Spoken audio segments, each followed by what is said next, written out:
Amin, benden bir sitemi var Acun abim. Hep soruyorum anneme, anne nasıl buluyorsun şarkılarımı? Annem hep şunu der bana. Oğlum ben senin şarkılarından hiçbir şey anlamıyorum ki der. Yani annem bir kelime bile Türkçe bilmez. Hep ısrar ediyordu bana niye Kürtçe şarkılar okumuyorsun diye.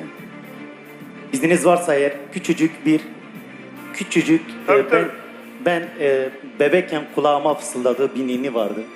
Burada annemin gönlünü almak için küçücük 20 saniyelik bir ninni okumak istiyorum. Tamam. Burada tamam. uyumayalım hayır.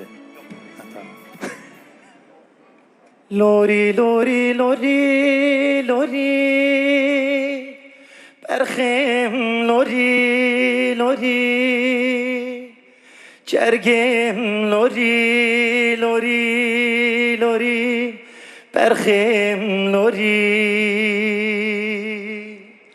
Lori lori lori lori lori Berxem lori lori lori Cergem lori lori lori Berxem lori.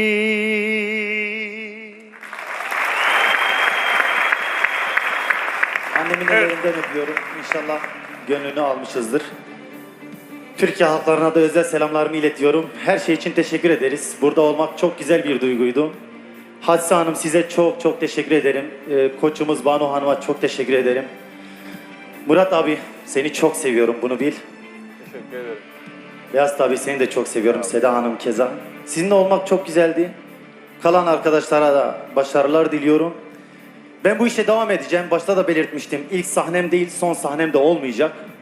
Çünkü ben hikayelerimle bu yola girdim ve devam edeceğim. Çok sevdiğim bir ailem var. Onlara da selamlarımı gönderiyorum. Sağlıcakla kalın, o kadar.